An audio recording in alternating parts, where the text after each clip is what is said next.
बाबा साहब के जीवन की यह कहानी केवल एक संघर्ष की गाथा नहीं, बल्कि यह दिखाती है कि एक इंसान का संकल्प दुनिया की सबसे बड़ी बाधाओं को कैसे चकनाचूर कर सकता है।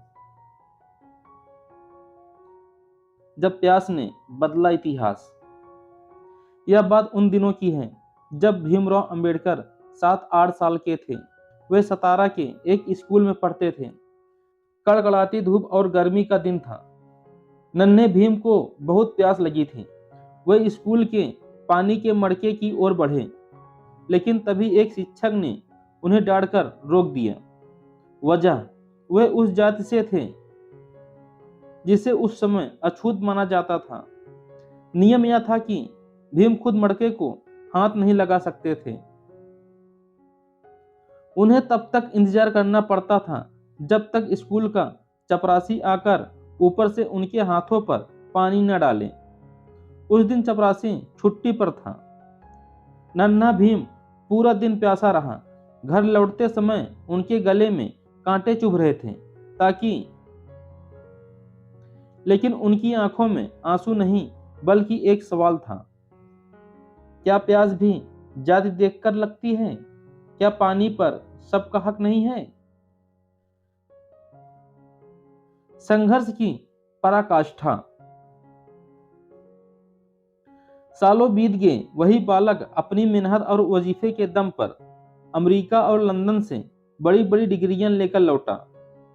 वे चाहते तो विदेश में ऐशो आराम की जिंदगी जी सकते थे, लेकिन उन्हें बचपन की वह प्यास याद थी। वे वापस आए, लेकिन इस बार पानी मांगने के लिए नहीं, बल्कि पानी का हक छीनने के लिए। महाड़ का संग्राम। 1927। महाराष्ट्र के महाड़ में एक तालाब था, चावदार तालाब। वहां जानवरों को पानी पीने की अनुमति थी, लेकिन अछूतों को नहीं। बाबा साहब हजारों लोगों के साथ वहां पहुंचे। चारों तरफ विरोध था, हमले की धमकियां थीं, लेकिन बाबा साहब निडर होकर आगे बढ़े। उन्होंने तालाब के पानी को छुआ और अपनी अंजल में भरकर पिया। यह केवल पानी पीना नहीं था, यह सदियों पुरानी गुलामी की बेड़ियों को तोड़ना था। उन्होंने दुनिया को दिखा दिया कि इंसानियत किसी मटके या तालाब की जागीर नहीं है। इस कहानी से आज के युवाओं के लिए सीख। अपमान को ईंधन बनाएं। अगर कोई आपका अपमान करता है या आपकी परिस्थिति कमजोर है तो उसे रोने का कारण न बनाएं। उसे बाबा साहब की तरह अपनी ताकत बनाएं। ज्ञान ही असली शक्ति है। बाबा साहब जानते थे कि बिना पढ़े वे समाज को नहीं बदल सकते।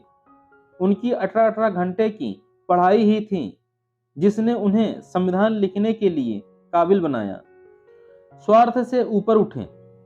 उन्होंने अपने बच्चों और परिवारों के सुखों का बलिदान दिया ताकि आने वाली पीढ़ियां, यानी हम और आप, गर्व से सिर उठाकर जी सकें। महान प्रयासों के बिना महान परिणाम नहीं मिलते।